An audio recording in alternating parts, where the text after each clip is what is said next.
Yesterday, I posted my last full power rankings for the National Football League on my other channel. So the board that I was using for that power rankings is now freed. So I'm going to go ahead and use this for news of the day. I'm going to use it for other things. Eventually, I'll figure out some kind of a video series I can use where I can tape it off like I've taped off the other boards of this variety. Not quite this size, of course, but we're using it for news of the day right now. Kotkaniemi is on the injured reserve, surprising nobody. Paling and Folin have been recalled by the Montreal Canadiens. Not a whole lot being said about Kotkaniemi. Hopefully it's a quick recovery, but with concussions, there's just no way to tell. It's one of those things. And it's one of those things that I really hope that the National Hockey League continues to make strides to prevent. And when they do occur, and you can't 100% prevent them when they do occur, treat them properly. Make sure players get the maximum amount of time allowed to fully recover rather than coming back too soon. Speaking of guys who need to recover, Calvin Haan of the Chicago Blackhawks injured his right shoulder last night against Vegas. That's the same shoulder that he had surgery on in the offseason, and he missed 4 to 6 months of time. He that was his recovery.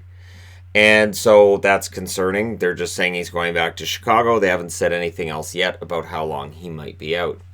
Anthony Mantha still has not started practicing yet for Detroit, considering the way the team's playing and the way that the players seem to be kind of miserable right now. I'll take my time. Luke Glendening last night just was quoted as saying just can't stop the bleeding. And it's really, Detroit's a bad team. 100%. They are. They're not a good team. They wouldn't have made the playoffs no matter who was behind the bench, no matter how they did it. But I don't know that they're this bad. This is miserable. And I think it's just, at this point, I think a lot of it is confidence. They don't have any. And I think it's just, once it starts to cascade like that, it's really hard to turn things around. Also on the concerning injury front, Michael Furland played a total of 4 minutes and 12 seconds last night for the Canucks. He left the game with an upper body injury. That's all they're saying about it. This was only his second game back from a concussion. The one thing with Michael Furland that was concerning coming into the season was his concussion history. And it has definitely been an issue. He is no longer a fighter. He should not be fighting. He should not be out there throwing. But if he can throw hits, if he can, be a physical player, he's absolutely the type the Canucks have needed. And he was the one on the free agent market that looked like he fit the bill the most. But yes, his injury history, absolutely a concern. And so hopefully it's nothing major that got him taken out of the game last night. Just as soon as you see that he's hurt, your first thought is, it's not another concussion, is it? Because he's at that stage now where any small little hit and you immediately think, okay, it's a concussion again, isn't it? The NHL, because we can't have nice things, will not have a World Cup of hockey in 2021. That was the timeline where everybody thought we would see our best on best tournament. The NHL needs to have a best on best tournament. It's fine with me to say, oh well, we're not going to send anybody to the Winter Games because it's too expensive and it messes with their schedule and it da da da da. Okay, fine. But you've got to have some kind of an international tournament for these guys who want to play for their country. If you're not going to let them play in the Olympics, you have to have a tournament. So the fact there won't be one in 2021, which was when it was, being thought of this is when it'll happen. They got to figure something out here. Because while I'm not a huge fan of World Cup of Hockey, this channel was in its infancy when the first World Cup of Hockey was played, the most recent in 2016. They're always so far apart that it always feels like it's the first. And, I wasn't a huge fan of that, but we need something. They need to come up with something. And the All-Star Game and its format and this online voting, which I am not participating in at all. I think it's a joke. I think it's a farce. As soon as they're saying, well, here's the guys you're allowed to vote for. Okay. And just in general, I just find the whole thing just ridiculous. You can vote 10 times a day. Okay. No, I'm not doing that. And it just leads to just really crappy results. We need something that's not this crappy. We will always, once the All-Star rosters come out, we will have that argument immediately about people who got snubbed and didn't get to play in the All-Star game.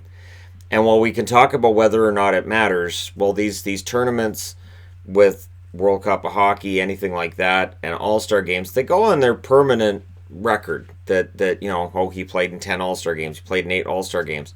So you may look at a guy after his season's done and go, why did he only play in 2 or 3 All-Star games? Well, he was with a really good player on his team, and you couldn't have more than one player from any team on an All-Star game.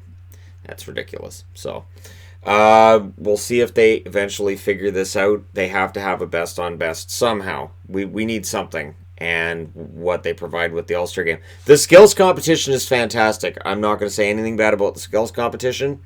The 3-on-3 format, at least it acknowledges it's something different. But they really need something that after it's over, we should be talking about the result and feeling like that was a really cool result, rather than, hey, did you see that goal? Yeah, that was fun. And then the next day you're just gone. I also wanted to end with the whole Jim Montgomery situation. Fascinating. Montgomery's released due to unprofessional behavior. Somebody came forward to Jim Nill and reported something. And as soon as Dallas found out, they looked into it. And they went, yep, nope, this happened. And he was gone. Now, they terminated his contract, which means that for people saying, oh, it doesn't matter, he gets to sit at home and make his money for 2.5 years. No, they terminated his contract. His contract is done. So it's up to him if he's going to go to a lawyer and try to get that money from the Dallas Stars. But if they fired him with cause and he goes forward with this, right now the Stars are respecting his privacy and the privacy of the person who came forward and made a valid complaint. And they've said they're protecting his family as well. So this is something that could be just hugely bad for him on a personal level, where it's like, okay, you've got to go. And yet it gets lumped in with all the other stuff going on because of timing. I kind of get that. But if he did something that was egregious while working for the Dallas Stars, and an employee of the Stars came forward and said, this happened, and they looked into it and they go, wow, that happened, that's bad, we can't have that, he's a representative of our organization, they are perfectly within the rights to fire him. And this, I would argue, is a situation where anybody could have gotten fired. The thing that I find funny, too, is that people will say, oh, well, players don't get punished.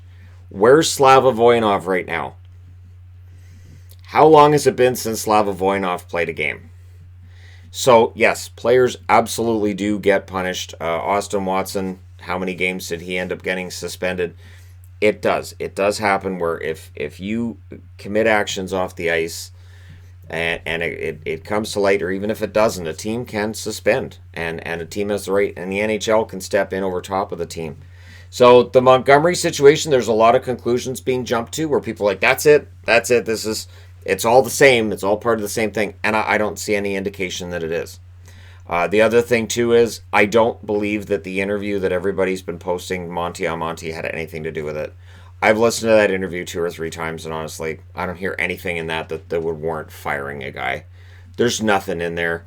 Yeah, they asked him, oh, the Tyler Seguin thing. No. He didn't say anything in that interview. He laughed at stuff. Could he have had a couple of drinks before that interview? Absolutely. Maybe that's just how he is. That's quite possible as well. And I thought it was entertaining, and I thought it was fun. So I wish him all the best. Hopefully he's doing okay. And for whatever happened, and to whoever came forward, hopefully they're okay as well. And we're at that stage now where the NHL, anytime something happens, a coach gets fired, we're going to be making those comments for the first couple of months, I would think, afterwards. But